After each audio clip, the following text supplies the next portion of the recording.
Boundary নেই, ক্লাসরুমের সংকট নেই, শারীর শিক্ষক, খোলা আকাশের নিচে মিড ডে মিল, বেহাল গৌরাঙ্গটিলা দ্বাদশ শ্রেণী বিদ্যালয়।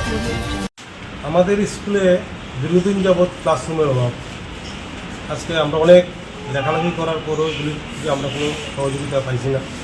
আমাদের 6 to 12 ক্লাস পর্যন্ত আছে। আমাদের ক্লাস 3-4টা রুম, বিভিন্ন অন্য আছে, কম্পিউটার রুম, তারপরে এই নিপুণ ক্লাসরুম, এগুলি আছে আমাদের এখানে। এগুলি থাকার কারণে আমাদের ক্লাসের স্টুডেন্টদের কোনো জায়গা হয় না। এই কারণে এই রুমটাকে, ডাইনিং রুমটাকে আমরা এখন ক্লাস হিসেবে ব্যবহার করতেছি।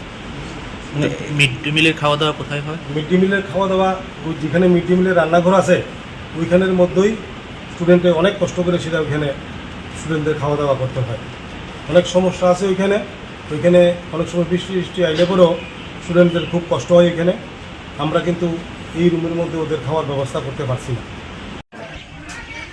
সবাইকে নমস্কার। আমার বাড়ি গৌরাঙ্গটিলা এবং আমাদের যে স্কুল রুমটা আছে এটা খুব বেহাল অবস্থা আছে। এটা যেমন ঠিক হয় রুলে ছাত্ররা খুব কষ্ট হইতেছে ক্লাস করানোর লিগা, এটা যেমন ঠিক করে দেয়। এবং আইওয়ার রাস্তা আছে, আইওয়ার রাস্তার লগে খোলা হয় মিড ডে মিলে খোলা হয় না, অনেক সময় রাস্তার জায়গা বাউন্ডারি নাই, এটা যেমন ঠিক করে দেয় সরকারের কাছে যদি আবেদন। এই রুমে কি মানে কারেন্টের ব্যবস্থা আছে? কারেন্টের ব্যবস্থা হচ্ছে কিচ্ছু নাই। গৌরাঙ্গটিলা দ্বাদশ শ্রেণী বিদ্যালয় স্কুল।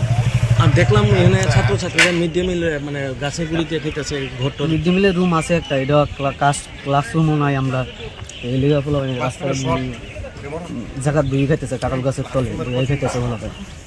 কতদিন ধরে এরকম সমস্যা? অনেক দিন ধরে, এটা দীর্ঘদিন ধরে সমস্যা। এটা এই সমস্যা